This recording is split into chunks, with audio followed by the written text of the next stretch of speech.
y vamos a ver este mensaje acerca del Evangelio verdadero para que podamos ubicarnos y poder entender también la forma en la que el Evangelio que se está predicando actualmente no es el Evangelio. Y muchos de ustedes escuchan predicadores, falsos maestros, falsos apóstoles a través de diferentes medios de difusión y ya no saben distinguir. Ya dentro del mismo cristianismo ya no se distingue si lo que se está predicando es el Evangelio o es el Evangelio adulterado o es el Evangelio que ya no proviene de las Sagradas Escrituras sino de invenciones humanas. En esta carta a los Gálatas, el propósito del apóstol Pablo fue precisamente vindicar el Evangelio de la gracia de Dios. Si alguna persona en este momento preguntara cuál es la diferencia entre las religiones y el cristianismo, la diferencia es que las religiones predican un evangelio de obras o de esfuerzos humanos para la salvación. En otras palabras, todas las religiones son la salvación por medio de esfuerzos humanos. Y el cristianismo predica la salvación por la gracia de Dios. ¿Ya ven la diferencia? Todas las religiones necesitan predicar que se necesita hacer algo, portarse bien, hacer buenas obras, tener ritos, bautizarse, miércoles de ceniza, cumplir con esto, cumplir con aquello. Y cuando venimos al Evangelio de la gracia de Dios, inmediatamente existe un shock, porque estamos acostumbrados a, no, yo tengo que hacer algo para poder salvarme. No es tan fácil la salvación. Necesito hacer algo para poder ser aceptado por Dios. En el tiempo de Pablo, en la carta a los Gálatas, comenzaron a infiltrarse maestros judaizantes que comenzaron a enseñar dos herejías. Una, que la persona era salva parcialmente por la fe, mas también se tenía que portar bien. Síganme con mucho cuidado. Que la persona soy salvo por la gracia, pero después de que soy salvo, necesito hacer buenas obras o mantener yo mi salvación, porque si no, pierdo mi salvación. Esto es un evangelio falso, porque el evangelio de la gracia es la salvación más nada. Hemos tenido a Cristo y de ahí en adelante las buenas obras no son para ganarnos el favor de Dios. No son para poder tratar de alcanzarlas, porque ya estamos salvados, ya hemos sido aceptados por Dios. Las buenas obras son el resultado, el fruto, el producto de que verdaderamente somos salvos. Porque la fe sin obras está muerta. Pero yo no puedo decir, es que si hago alguna obra mala o algún pecado después de que me convertí, puedo perder la salvación. Y en segundo lugar, la otra herejía que se enseñaba era que una persona creía parcialmente ser salva por la fe y también parcialmente por sus esfuerzos. En otras palabras, una persona tenía que creer en Cristo, pero también bautizarse, cumplir con la circuncisión, seguir el Shabbat o el sábado, las fiestas judías, membresía de alguna iglesia, o que necesita el bautismo del Espíritu Santo, o que necesita todas estas cosas, santos de Dios. Todas estas cosas estaban alterando, estaban completamente adulterando el Evangelio de la gracia de Dios. Qué triste es, ¿verdad?, que cuando tú recibes a Cristo, una persona te diga, pues es que te falta esto, o te falta aquello, o te falta este don para tener al Espíritu Santo. Qué triste, ¿verdad?, que pueda realmente la cristiandad crecer bajo esta atmósfera y no entender realmente qué es el Evangelio de la gracia de Dios. Por supuesto que este no era el Evangelio que Pablo había predicado. El verdadero Evangelio nos enseña que la salvación es únicamente por la fe, sin ninguna obra que se le pueda añadir, porque estamos completos en Cristo. Estamos completos en Cristo, dice Colosenses 2:10. No necesito ya nada más que crecer en la gracia. Después de que te conviertas, necesitas el desarrollo de tu crecimiento y se llama la santificación. Cuando nos convertimos fuimos justificados por la fe. Romanos 5:1. Dios te declara justo aunque no lo seas. Te acredita la justicia gracias al sacrificio de su Hijo en la cruz. Esto se llama la justificación. Número 2, ya que hemos sido justificados por la fe o salvados, viene la santificación. Dice 1 Pedro 1, sean santos porque yo soy santo. O sea, somos santos ante los ojos de Dios. Ahora dice Dios, vive con el carácter que es de Dios, que es la santidad. Ahora vive una vida diferente y apartada del pecado, lucha contra el pecado, guerrea contra el pecado, porque vamos a vivir toda la vida hasta que Cristo venga en una guerra mortal contra el pecado. Entonces la justificación nos justifica y ante Dios no somos jamás culpables. Cristo murió por los pecados pasados, presentes y futuros. Y si alguien dice, bueno, si no pierdo la salvación o Cristo pagó por todos mis pecados, puedo vivir como yo quiera. Espérame tantito. Si una persona expresa eso, no es salva. Porque una persona que recibe a Cristo ha conocido la gracia, la misericordia de Dios, que nos constriñe y nos mueve a comenzar a seguir a Cristo y a tratar de vivir una vida diferente con el poder del Espíritu Santo. Y después de la santificación sigue la glorificación. Cuando Él venga, Efesios 1, 13 y 14, nuestro cuerpo será resucitado. 1 Juan, seremos como Él es cuando Él venga. Ya no habrá enfermedades, ya no habrá nada.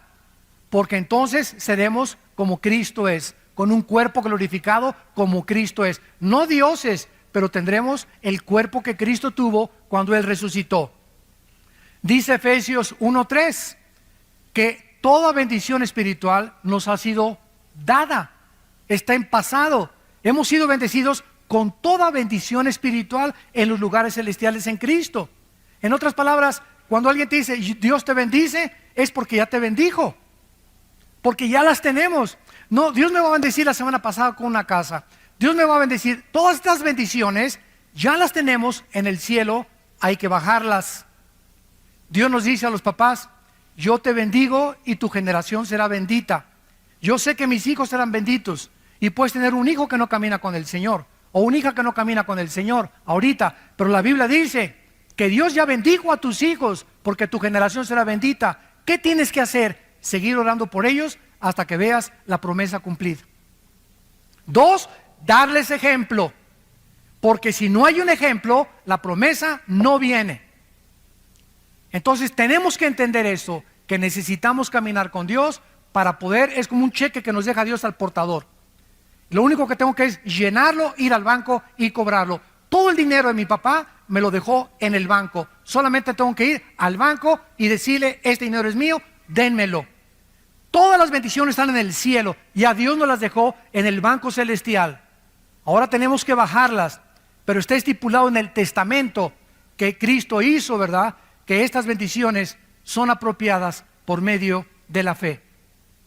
No se puede merecer la salvación, no se puede ganar la salvación. Somos salvados por la gracia y por el sacrificio de Jesucristo. Pablo visita en su primer viaje misionero a la iglesia de Galacia, Hechos capítulo 18, 22 y 23, y le fue prohibido por el Espíritu Santo predicar en Galacia. Era una región que se encuentra actualmente en el Asia Menor. Y esta carta a los Gálatas se considera teológicamente como la carta magna de la iglesia, porque Dios ha usado este mensaje para sacudir al mundo en varios o tal vez en casi todos los avivamientos del pasado. El gran despertamiento espiritual de la Reforma, cuando Martín Lutero leyó la carta a los Gálatas, incendió su corazón y entendió que la salvación es únicamente por la gracia de Dios. Cuando Juan Wesley, que creía que se perdía la salvación, leyó la carta a los Gálatas, pudo tener paz en su vida cuando escuchó un sermón basado en esta carta a los Gálatas. Vamos pues a comenzar a ver esta maravillosa carta y analizarla y darnos cuenta de qué forma el evangelio equivocado estaba infiltrando esta iglesia. Dice el versículo 6 al versículo 9. Capítulo 1 de Gálatas, del 6 al 9.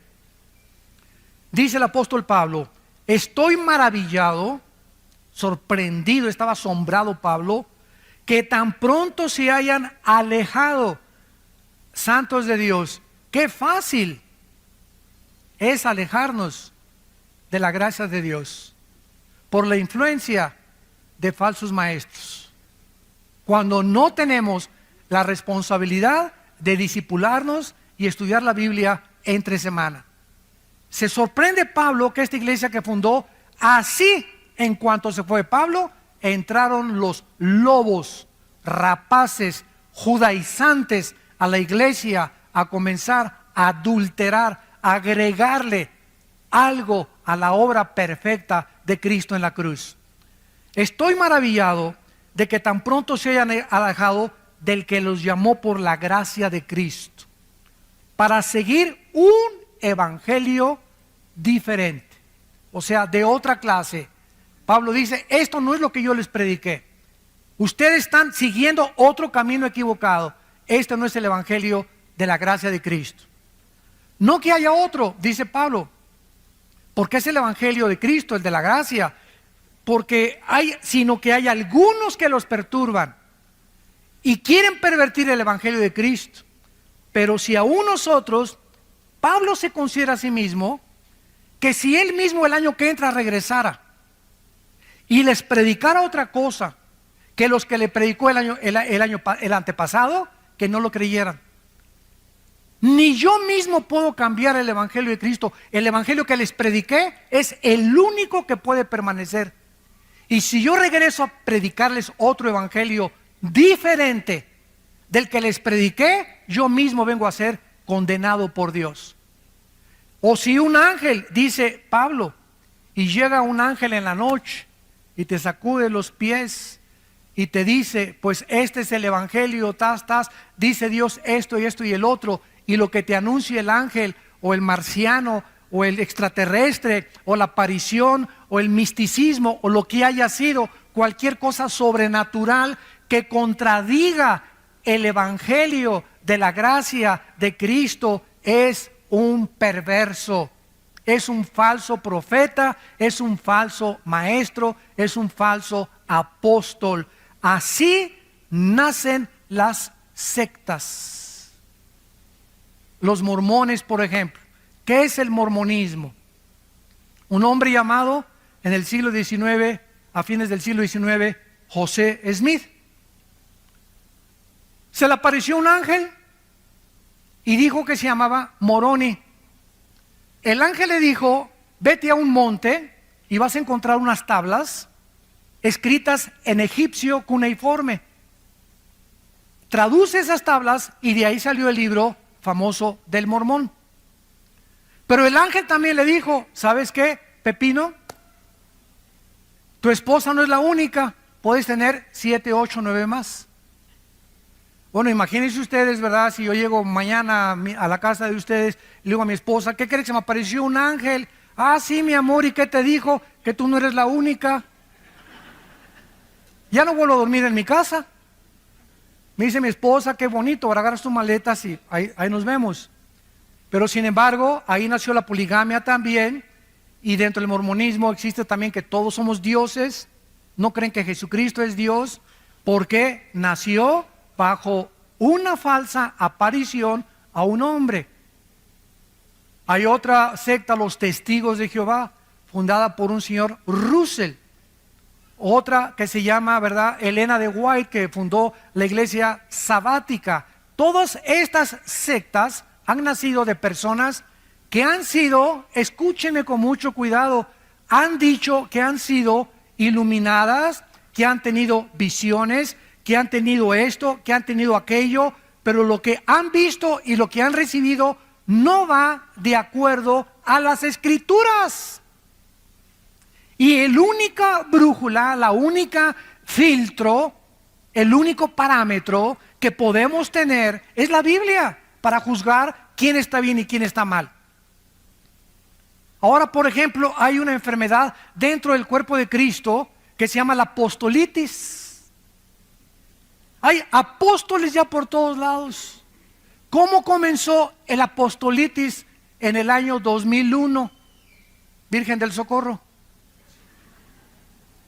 Durante 2000 años de la iglesia, ni los padres de la iglesia, los mismos apóstoles en las cartas apostólicas, Gálatas, Efesios, Filipenses, Corintios, Romanos, en todas las cartas, nunca fue la intención de ellos de nombrar más apóstoles. Nombraron pastores, nombraron ancianos, nombraron diáconos, nombraron obispos. Cuando murieron los apóstoles, siguieron los padres de la iglesia, Orígenes, Policarpo. Ninguno de ellos se consideró y consideraban el apostolado. Si alguno se considera, lo considera una blasfemia. Pasaron 2000 años. Martín Lutero, Juan Calvino, Billy Graham, los predicadores del siglo XX, Billy Sunday, Hudson Taylor en la China, David Carey en la India, todos los misioneros, todos los grandes hombres de Dios nunca se han llamado apóstoles. Pero en el 2001, una persona en California, un pastor, dijo que se acercó una profetisa, Virgen de la Macarena, y le puso las manos y le dijo: tú eres el ungido para formar una coalición internacional de apóstoles. Se fundó un club de apóstoles con $250 de cuota al mes.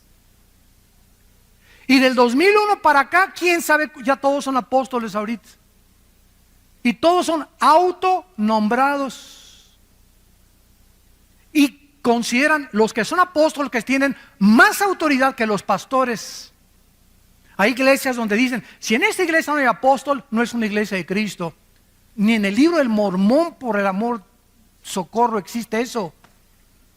Ni siquiera en las sectas, las únicas sectas que se han atribuido el apostolado ha sido Roma y una secta que se llama La Luz del Mundo en Guadalajara. Son los únicos que han clamado la sucesión apostólica de Pedro. En el cristianismo jamás se vio eso.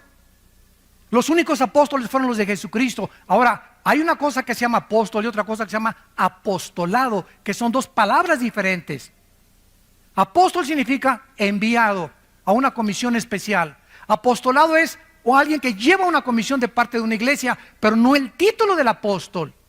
Entonces, un misionero del siglo XXI que va a la India o que va a China o que los misioneros que tenemos nosotros sosteniendo por todos lados, están llevando un apostolado, una misión, pero ellos en sí mismos no se autonombran apóstoles, porque ese título le corresponde solo a los que están en Apocalipsis del capítulo 20, 21 y 22, y les corresponde a los apóstoles de Jesucristo, y sus nombres están en la Nueva Jerusalén. El otro día me encontré un apóstol y estaba así mirándome con los brazos así, y le presento el hermano al apóstol fulano y tal, y así me veía. ¿Y usted qué es? Le dije: yo soy un pobre siervo inútil, le dije. Es lo que soy, un siervo inútil. Usted no es apóstol. No, no soy apóstol. Soy un siervo de Dios, nada más. Inútiles. Y por su gracia somos salvos. Y le dije: ¿cómo se llama usted? Y me dice: Juan Camaney. Por decir algo. Por decir algo. Y le dije: oiga, espéreme tantito. Y me fui a Apocalipsis, a la Nueva Jerusalén. Le dije: oiga, ¿no está aquí su nombre? Aquí están los nombres de los apóstoles en los cimientos de la iglesia, y aquí no está usted. Póngale también 1 Juan Camaney 2:1 a la Biblia. Pero vuelvo a repetir, ya no se distingue. Ya los cristianos aceptan todo como si fuera verdad. Y ya es algo que ya cunde como una infección por todo el cuerpo de Cristo, y nadie protesta, nadie levanta la voz, nadie dice: la Biblia dice. Ya no se citan las escrituras. Entonces se acepta como un hecho y comienza el cuerpo de Cristo a ser infectado con títulos, y todo esto lo único que hacen es ensoberbecer a las personas. Yo he entrado a casa de muchos amigos míos del ministerio y en su escritorio ya ponen en su escritorio apóstol fulano de tal, y le hacen a la gente que les llame apóstoles. Bueno, vamos a ver la palabra de Dios. Cristo en Mateo capítulo 13, vamos a Mateo 13, profetizó que la iglesia de Jesucristo, a la cual pertenecemos, los que han sido nacidos de nuevo, los que han sido sellados, convertidos y bautizados con el Espíritu Santo en el momento de la conversión, por el amor de Dios. El bautismo del Espíritu Santo aparece en 1 Corintios 12, 13, en Romanos capítulo 6. Jamás en ninguna de las cartas apostólicas se le manda a nadie bautizarse con el Espíritu Santo. Eso no está ni en la Biblia de los mormones. El bautismo del Espíritu Santo es la operación a través de la cual el Espíritu Santo nos coloca, nos funde en el momento de Cristo, y cuando yo me convierto recibo todo el paquete: bautizado, sellado, nacido de nuevo, estoy completo en Cristo con todas las bendiciones espirituales. Ahora solamente me requiere crecer. No necesito nada más que crecer en Cristo. Nada más que crecer en Cristo. Ya la iglesia está dividida: los que tienen el bautismo del Espíritu Santo, los que no lo tienen. Los que no lo tienen están a la mitad. Los que lo tienen están completos. Y como no lo tienen, y como no muchos saben, y eso, ¿qué es eso con qué se come? Pasen aquí a recibir el bautismo del Espíritu Santo. Ahora se invita a la gente a que pasen a recibir el bautismo del Espíritu Santo. Y la gente no sabe ni lo que está haciendo, ni qué es el bautismo del Espíritu Santo. Se nos manda en Efesios ser llenos del Espíritu Santo, que es muy diferente. Pero imagínense cristianos incompletos. A ver, esta fila son los que ya nacieron de nuevo, ya fueron sellados con el Espíritu Santo, ya pertenecen al reino de Dios, pero no tienen el bautismo del Espíritu Santo. Y estos son los que tienen el Espíritu Santo porque hablan en lenguas, porque cayeron al suelo y se revolcaron como pepita en comal en el suelo cuando se cayeron. Entonces la iglesia ya está dividida: los que lo tienen, los que no lo tienen. Los que no lo tienen están incompletos, les falta algo. Espérame tantito, esto es una herejía. No nos falta nada. Estamos completos. Colosenses 2:10 en Cristo. Dice en 2 Pedro capítulo 1: todas las cosas que pertenecen a la vida de la piedad, versículo 3 en adelante, todas las cosas que pertenecen a la vida de la piedad nos han sido dadas, pasado. O sea, todo lo que pertenece a la vida cristiana ya nos dio el paquete cuando me convertí a Cristo, como un niño cuando nace. No, le falta el oído, le falta el olfato. Mira, el niño nació completito, está entero el bebé, tiene pulmones, tiene oído, tiene ojos, pero le falta crecer, desarrollarlos, pero no le falta nada porque sería un fenómeno, sería hijo de los marcianos. Entonces cuando nacemos de nuevo, nacemos completitos, no nos falta nada. Tenemos todo lo que Dios nos ha querido dar. Los dones me los dio Dios. No llega alguien, me pone las manos y me da los dones. Ya recibí el paquete, ahora tengo que descubrir cuáles son mis dones. Hitler dijo esto: cuando una mentira se predica 100 años, se acaba aceptando como una verdad. Y se ha predicado tanto y tanto desde los 80s. Desde los 80s, esto antes de los 70s no existía. Desde los 80s comenzó a predicarse. Te falta algo, necesitas hacer esto, necesitas por aquel lado, necesitas bautizarse. Si no te has bautizado, Cristo no te acepta. Si no hablas en lenguas, no tienes al Espíritu Santo. Si no tienes el bautismo del Espíritu Santo, no puedes hablar en lenguas. Si no hablas en lenguas, no puedes tener la unción. Te falta algo, te falta algo, te falta algo. No nos falta nada en Cristo, porque su obra fue perfecta en la cruz. Y cuando Él muere nos dio todo absolutamente.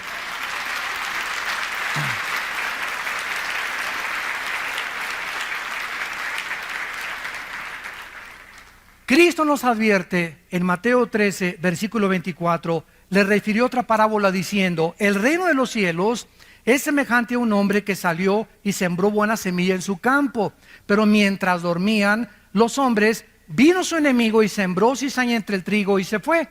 Cuando salió la hierba y dio fruto, entonces apareció también la cizaña. Vinieron entonces los siervos del padre de familia y le dijeron: Señor, ¿no sembraste buena semilla en tu campo? ¿De dónde pues tienes cizaña? Él les dijo: un enemigo ha hecho esto. Escuchen, un enemigo ha hecho esto. Y los siervos le dijeron: ¿quieres pues que vayamos y la arranquemos? Él les dijo: no sea que arrancar la cizaña, arranquen también con ella el trigo. Dejen crecer juntamente lo uno y lo otro hasta cuando, hasta la siega, hasta que él regrese. Y al tiempo de la siega, yo diré a los segadores, o sea, en este caso serán los ángeles: recojan primero la cizaña, átenla en manojos para quemarla, pero recojan el trigo en mi granero. Y en el versículo 36 del mismo capítulo dice: despedida la gente, entró Jesús en la casa, y acercándose a él sus discípulos le dijeron: explícanos la parábola de la cizaña y del campo. O sea, ¿qué nos quieres decir con que el enemigo llegó y sembró la cizaña? ¿Qué es todo esto? Respondiendo él les dijo: el que siembra la buena cizaña es el Hijo del Hombre. El campo es el mundo. La buena cizaña son los hijos del reino. La cizaña, ¿quiénes son? Los hijos del malo. El enemigo que la sembró es el diablo. La siega es el fin del siglo y los segadores son los ángeles. Cristo nos advierte que cuando su iglesia fuera inaugurada, desde hace 2000 años hasta que Él regrese, todas las iglesias, todas, esta vida nueva para el mundo, nazarenos, presbiterianos, bautistas, amistad cristiana, llámale como tú lo quieras, cualquier iglesia evangélica, cristiana, bíblica, tiene dos tipos de membresía, o de colaboradores o de asistentes. Unos son nacidos de nuevo, y en todas las iglesias hay hijos de Satanás. Todas las iglesias, sin ninguna excepción, tenemos sembrada semilla del maligno. O sea, no el que está a tu derecha ni a tu izquierda y lo ves, aleluya, gloria a Dios, etcétera, etcétera. Realmente a lo mejor no es lo que él es. Y por eso hay tantos cristianos decepcionados. Ay, ¿se acuerda usted del hermano Pancho Camaney? Sí, me acuerdo. Pues iba a la iglesia y todo, y anda ahí de borracho. No, que el cristianismo, ¿sabes una cosa? No, salieron de nosotros, pero no eran de nosotros, porque si hubieran sido de nosotros, hubieran permanecido con nosotros. Salieron para que se manifestara que no todos son de nosotros. Primero de Juan capítulo 2. Segunda de Pedro capítulo 2, les ha pasado lo que al perro y lo que al puerco. El perro, cuando vomita, se come el vómito. Y al puerco sacas a Piggy y lo metes con champú y lo lavas y comienza y le echas Chanel. ¿Y qué hace el puerco? Chun, chun, chun, chun, se regresa al lodo. ¿Por qué el perro se come su vómito? ¿Por qué?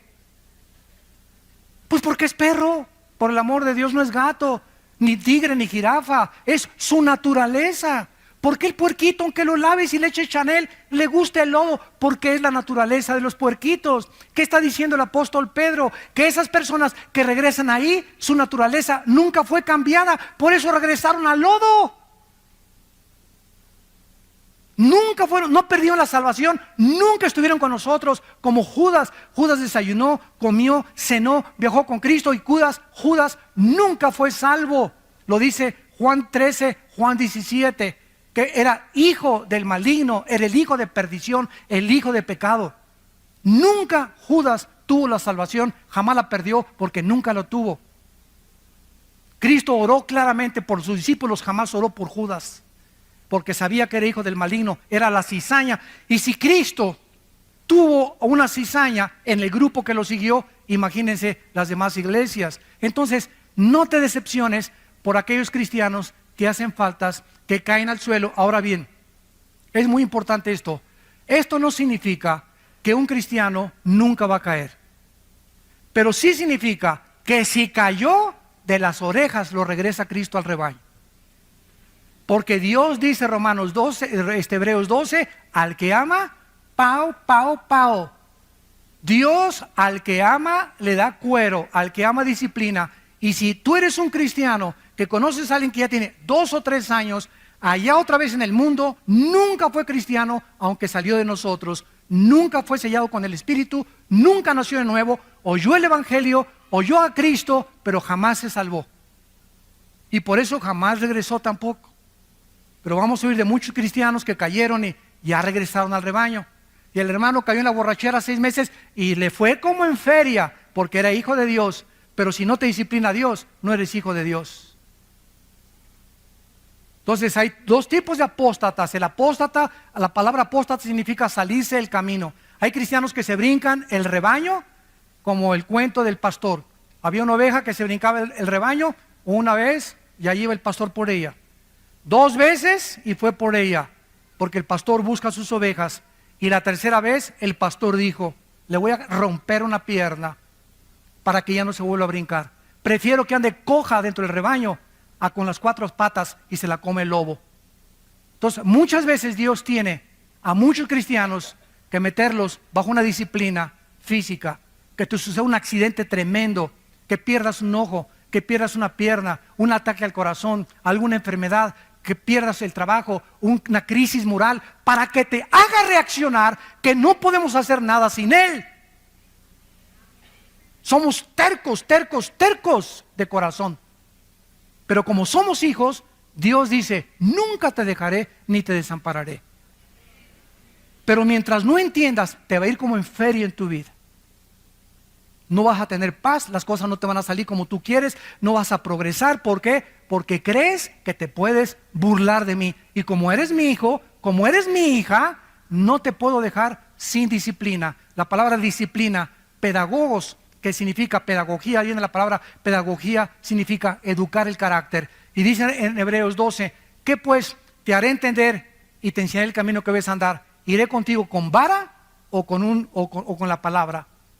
O sea, Dios aplica la disciplina hablándonos primero. Cada domingo nos habla Dios, nos expone nuestros pecados, nos muestra nuestra necesidad de Él.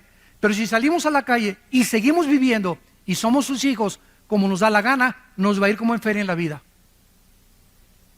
Cristo dijo, prefiero que entres manco, tuerto, cojo al cielo, que entres entero y te quemes en el infierno. Ahora vayamos a Hechos capítulo 20 y veamos al apóstol Pablo.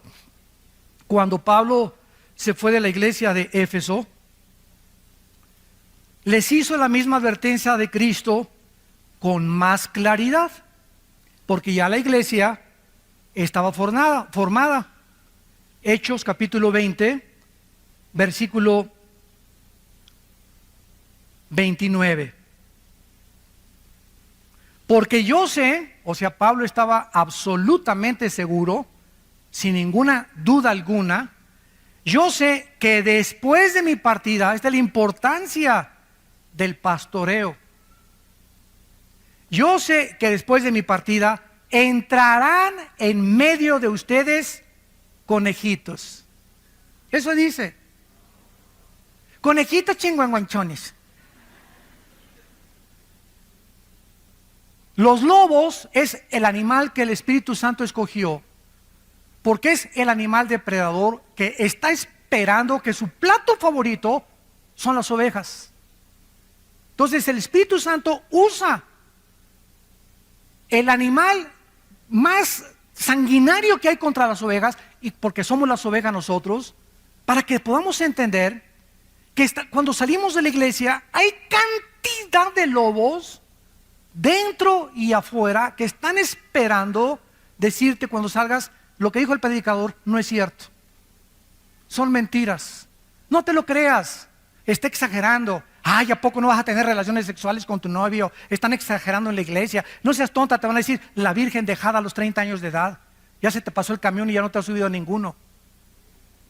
Va a haber cantidad de personas disfrazadas con ángeles de luz, que son lobos rapaces. Y dice Pablo, van a entrar al rebaño hombres, lobos rapaces, que no perdonarán el rebaño. Y de ustedes mismos, o sea, aquí están los enemigos. Los más grandes enemigos del cristianismo están mezclados con los verdaderos cristianos. ¿Por qué la forma de hacer más daño al enemigo?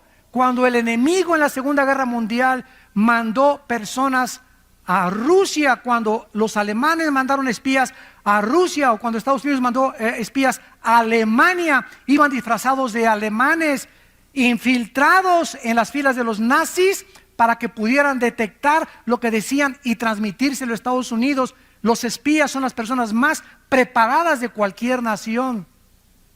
Y así es exactamente en el mundo espiritual, es exactamente lo mismo. Van a entrar hombres perversos que hablen cosas perversas para arrastrar a los discípulos fuera del rebaño. Vamos a 1 de Pedro ahora, capítulo 2.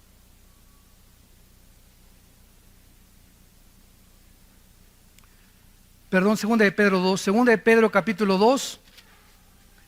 Ya vimos a Cristo, ya vimos a Pablo, todos los apóstoles haciendo la misma advertencia. Cuídense del falso evangelio. 2 de Pedro 2. Pero hubo también falsos profetas, como habrá entre ustedes falsos maestros. Se nos está advirtiendo, no se desilusionen, no se decepcionen. Ay, todos son una bola de hipócritas. Ay, este y el otro. Y no he visto un cristiano así porque tienes tus ojos en los hombres. Los hombres te fallaron y te van a seguir fallando. No hay ningún Dios entre los hombres más que Cristo. Puesto los ojos, dice Hebreos 12, en Cristo. Si los quitas de Cristo y los pones en los hombres, te vas a desilusionar y te vas a decepcionar. Y si te caes del caballo y te fuiste de la iglesia y no regresaste a la iglesia, dizque con tu front, ¿verdad? Con tu apariencia, no es que pura hipocresía, no es verdad, etcétera, etcétera, es porque nunca fuiste salvo. Ni siquiera te ha disciplinado Dios, es más, hasta te va mejor. Hay gente que se sale de la iglesia y hasta le va mejor. Y ya que quieren lo que quieren, y ya que quieren ese dinero, y ya que quieren el homosexualismo, y ya que quieren tantas mujeres, y ya que quieren el sexo, y se salen y la parranda y la borrachera y las drogas, ya que alcanzan eso, entonces Dios viene y mete el hacha a sus vidas para darte cuenta qué locura fue haber abandonado a Dios. Va a haber entre ustedes que dice falsos maestros que introducirán, pero miren cómo entran, por amor de Dios, vean, encubiertamente. Cuando un predicador predica una herejía, la maquilla que parezca bonita, la disfraza para que parezca bonita y parezca que es la verdad. Yo puedo leer una revista, por ejemplo, de los Testigos de Jehová, que se llama La Torre del Vigía, y encuentro que el 80% de lo que esa revista dice es verdad, es la Biblia, y el otro 20%, cuidado, ahí está la lombriz de Satanás en la manzana escondida. Predican cosas que son verdad y las mezclan, las cubren con la verdad para que no te des cuenta que ahí va el gusano escondido. Como dijo un predicador, toda manzana del diablo tiene un gusano escondido. Estos falsos maestros van a introducir herejías destructoras, porque las mentiras de Satanás destruyen el alma, te quitan la paz, te llenan de culpa, te llenan de amargura, te llenan de rencor, te llenan de odio, que es la antítesis del fruto del Espíritu Santo. Un cristiano que se sale del rebaño, un cristiano que predica herejías o que oye herejías, es un cristiano rencoroso, amargado, decepcionado, desilusionado, y comienza a tomar y comienza a hacer estas cosas. ¿Por qué? Porque no tuvo la salvación. Y si la tuvo, no tarde en que el Señor le dé, pero le dé duro. Y muchos seguirán sus disoluciones, por causa de los cuales el camino de la verdad será blasfemado. Ahí está la razón. Tú métete a internet y vas a encontrar, ¿verdad?, 1000 ataques contra la mayor parte de los predicadores. Unos son verdad, otros son mentira. ¿Tienes tú la capacidad de distinguir quién es quién? ¿Tienes tú la capacidad de juzgar que lo que se dice ese predicador es verdad? ¿O tienes la capacidad para juzgar que lo que se dice ese predicador es mentira, que son calumnias del infierno? Pero te metes a internet y comienzas a llenar tu mente de puro veneno y de pura cochinada, sin tener el discernimiento ni la madurez para juzgar. ¿Y qué pasa? Te decepcionas. No, pues así está la iglesia, mira nomás este, y mira este, y este, y este, y te das cuenta, ¿verdad? ¿Por qué? Métete a la Biblia, por favor, no te metas al internet ni al YouTube, porque vas a encontrar puras calumnias. Vuelvo a repetir, unas son verdad, otras no son verdad, pero si no eres maduro, te va a hacer mucho daño, porque te va a confundir y no vas a saber ni siquiera ya qué es verdad y qué es mentira. Será la vieja del otro día. Y miren lo que dice el versículo 3, y por avaricia, esto ha entrado, ¿verdad? Tremendamente. Por avaricia harán mercadería de vosotros con palabras fingidas. Les vendo un pañuelo ungido con aceite de Jerusalén. Y a mí qué me importa que sea de Zapotlán, Los Altos, o de Xonacatlán, o del río Lerma, o de Jerusalén. El aceite del Antiguo Testamento era un símbolo del Espíritu Santo. El aceite de Jerusalén no es mágico, ni es una cosa que me va a hechizar. Es aceite de Jerusalén, y el aceite de olivo es igual ahorita, porque ya no tiene ningún significado en el Nuevo Testamento. Voy a ungir mi casa con aceite. ¿De dónde sacaste esto? Ni en el libro del Mormón existe eso. Me voy a ungir aquí para que pueda, la unción es del Santo, 1 Juan 2, y ya la tenemos. La unción es el Espíritu Santo. Ya no hay aceite que nos unja. El aceite fue usado en el Antiguo Testamento por los sacerdotes, para ungir a los sacerdotes, para ungir el mobiliario del tabernáculo, y dejó ya de tener ese simbolismo. Ya en el Nuevo Testamento tiene otro. La única vez que se usa es Santiago, donde dice que los líderes de la iglesia unjan con aceite a los enfermos. Los líderes, los pastores de una iglesia, nada más. No dicen que unjas a tu perro, ni tu casa, ni tu baño, ni tu excusado tampoco. Entonces, ¿de dónde hemos sacado tantas cosas? Le vendo un pañuelo ungido. ¿Ungido por quién? Es que un pastor oró y ahí tiene la unción. Ahí está su mano en el pañuelo, y lo pone usted en el cojín y se le va a quitar el dolor de cabeza, hermano. ¿Saben ustedes, santos de Dios, cómo se llama esto? Esto se llama hechicería. Quiero decirles algo. La iglesia que estamos estudiando, la iglesia de Galacia, era una iglesia, lo vamos a ver, hechizada. Habían entrado poderes de demonios a esa iglesia, y a los que son la cizaña comenzaron a infectarlos para contagiar a las ovejas sanas. Los que tenían el ébola corrieron para infectar a los sanos. Los sidosos querían infectar a los que no tienen sida, porque el malo no se conforma con la maldad, quiere contagiar a los demás y quiere propagar su maldad a los demás. Esa es la naturaleza autodestructiva del ser humano. Ahora, dice la Biblia claramente, ¿verdad?, que entonces hay una mezcla en la iglesia de cizaña con trigo. Pablo, Pedro, todos, y Pablo estaba maravillado. Regresamos a Gálatas capítulo 1, y se sorprendió Pablo de que rápidamente se habían alejado del evangelio de Cristo. Se estaban volviendo a otro evangelio diferente. Querían perturbar a los cristianos, quitarles la paz, agitarlos para corromper. La palabra pervertir significa corromper, echar a perder el evangelio de la gracia de Dios. ¿Y de qué manera Pablo condena a estos falsos maestros? Versículo 8 y 9. Mas si nosotros somos un ángel del cielo, les anuncia otro evangelio diferente del que les hemos anunciado esta mañana. Tienes que haber aprendido, para yo sentirme satisfecho que te he comunicado la verdad, de saber que cuando tú recibes a Cristo, recibiste todo el paquete completo. Por gracia, no hay nada después de Cristo ni antes de Cristo que hayamos ganado o que no lo hayamos merecido. Todo es por la gracia de Dios. Cuando recibo a Cristo, nazco de nuevo, me convierto, mi naturaleza es cambiada, tengo la naturaleza antigua, la naturaleza divina ahora de Cristo dentro de mí.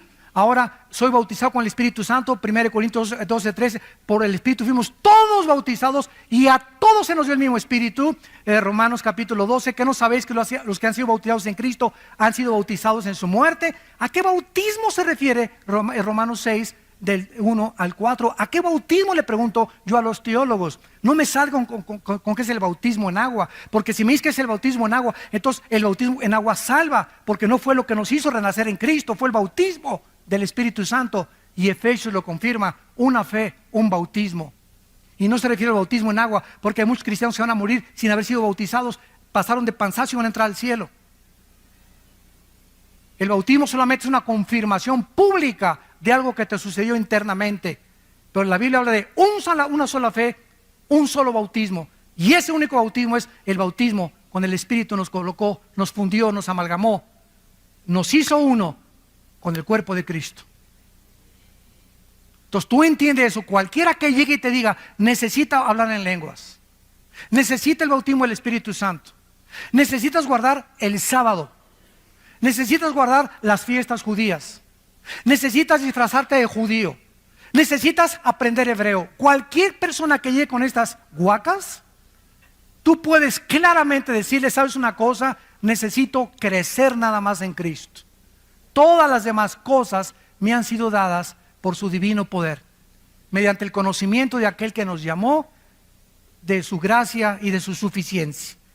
Dice Pablo: cualquier persona que trate de predicarles otro evangelio, versículo 9, sea anatema. Esta es una de las condenaciones más grandes que existen en la Biblia. Es una de las más solemnes advertencias en todo el Nuevo Testamento. ¿A quién se le da esta maldición? A los falsos maestros. ¿Por qué? Porque están engañando a millones de personas, conduciendo a miles de personas al infierno, sacándolas del camino verdadero de Cristo. ¿Y saben ustedes cuáles son los motivos de la mayor parte de estos falsos maestros? El dinero, la fama, el poder, la autoexaltación, tener miles de personas. Y ahora creemos que la persona tiene una iglesia de 20,000 personas, o se juntan 40,000 personas con una persona, es una iglesia con éxito. Ahora medimos el éxito por la cantidad de personas y no por la calidad del carácter de las ovejas de esa iglesia, que es una grande diferencia. Cuando lleguemos al cielo no me va a decir Dios: a ver, Armando, ¿cuántas almas, Señor? Estoy en los récords Guinness, más 25 millones de almas gané. Hice 50,000 iglesias, Señor. Mi iglesia tenía 10 servicios, gracias a Dios. Qué bueno, muchachito. Nada de eso es malo, ¿verdad? Bueno, muchachito, está bueno, muchachito. Pero ¿sabes una cosa? Pero tengo contra ti que has perdido tu primer amor. Hiciste muchas obras, muy buenas obras, pero solo una pregunta nos hará Jesús al entrar al cielo. Nunca nos va a preguntar las buenas obras que hicimos, porque las buenas obras que hicimos, o todo lo que alcanzamos y el éxito que logramos y doctorados y todo, estuvo bien, o sea, no estuvo mal, pero eso no es lo principal. Cristo me va a preguntar, al llegar al cielo, ¿cuánto del carácter de Cristo tienes? Dios nos va a preguntar, ¿cuánto del carácter de mi Hijo Jesús tienes? ¿Fuiste manso y humilde de corazón? ¿A quién amaste? Ni a tu perro amaste. ¿Amaste a alguna mujer en tu vida sacrificialmente? ¿Amaste a algún hombre sacrificialmente? ¿Amaste a tus padres sacrificialmente? Hayan sido lo que hayan sido tus padres, el jefe del cartel de no sé dónde, tu mamá la prostituta de Sinaloa, lo como les llames, no importa lo que tus padres han sido, nunca juzgues a tus padres, hónralos, ámalos y ora por ellos y respétalos para que te vaya bien en la vida. Si tuviéramos lenguas, si tuviéramos dones, 1 Corintios 13, si tuviéramos todo el conocimiento, ¿se acuerdan? Si tuviéramos toda la teología y no tenemos amor, ¿qué cosa? ¿Qué es lo que va a valer cuando lleguemos al mundo? ¿Cuánto del amor de Cristo manifestamos a la humanidad? ¿A cuántos bendeciste? ¿A cuántos abrazaste? ¿A cuántos niños en el orfanatorio fuiste a ver? ¿A cuántas en el asilo para ancianos? ¿A cuántos presos en la cárcel fuiste con ellos? ¿A cuántos de tus hijos les diste buen ejemplo? Aunque tu esposa no te ha llamado, tú la amaste. Aunque tu esposa no te ha llamado, tú lo amaste. Ese es el amor de Cristo que nos manda la Biblia a tener. Ese es un cristiano. El que ama sin pedir nada a cambio. El que no juzga, el que no condena. Si quieres ver días buenos, guarda tu lengua de hablar el mal y de juzgar a nadie, para que te vaya bien en la vida. Dice en 1 Timoteo 6, para que terminemos, 1 Timoteo 6, el apóstol Pablo, antes de morir, se despide de las iglesias y su más siervo discípulo Timoteo recibe estas palabras. 1 Timoteo 6, del 3 al 5. Si alguno enseña otra cosa, vean ustedes el celo de los apóstoles por la sana doctrina. ¿Y saben lo que se predica ahora? No hablemos de doctrinas porque nos vamos a dividir, cuando es el núcleo del Nuevo Testamento. Yo así me encuentro. No hablemos de doctrinas. Es como no hablemos de religión ni de política, porque no nos vamos a poner de acuerdo. Qué triste, ¿verdad? No hablemos de doctrinas, porque las doctrinas nos vienen. Oye, espérame tantito. Mira, podemos ser hermanos si tú hablas en lenguas y yo no hablo en lenguas, pero no me forces que necesito hablar en lenguas para poner el motivo del Espíritu Santo. Tú puedes creer que se pierde la salvación, yo no creo que se pierda la salvación, ¿verdad? Pero tenemos el amor principalmente entre nosotros, y estas pequeñas diferencias que no son esenciales para la salvación, como la salvación por la gracia. Pero si tú me dices que si no hablas en lengua no tienes el Espíritu Santo, te condeno y te tacho de hereje. Porque me estás diciendo que soy un cristiano incompleto, o sea, estás adulterando, estás agregando, estás quitándole a la Biblia, porque la Biblia dice en Colosenses 2:10 que estoy completo en Cristo. No me digas que me falta nada, estoy completo en Jesucristo. Y no tiene que haber ninguna manifestación, ni comenzarme a hacerme así, para saber que tengo el Espíritu Santo, o que alguien pase y me tumbe al suelo y me descalabre. Para demostrar que el Espíritu me ha tocado. Imagínense nada más las barbaridades. Yo les digo con todo mi corazón que si en 15 años Cristo no viene, vamos a tener un papa ya también nosotros. Ya de apóstoles van a brincar a querubines.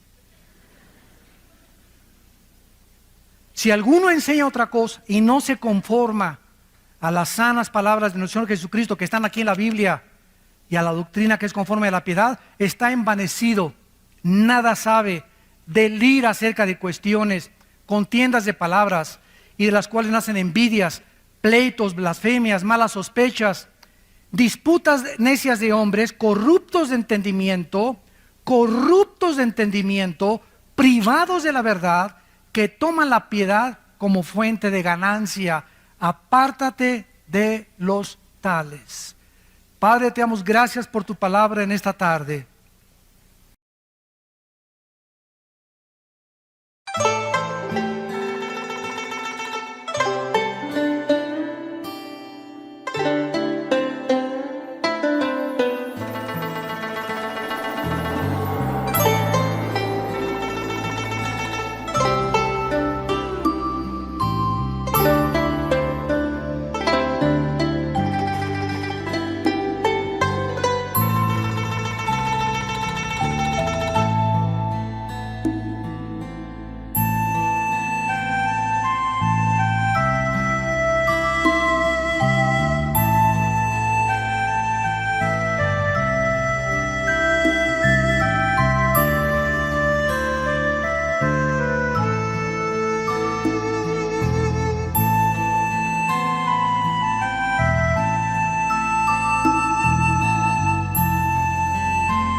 Thank you.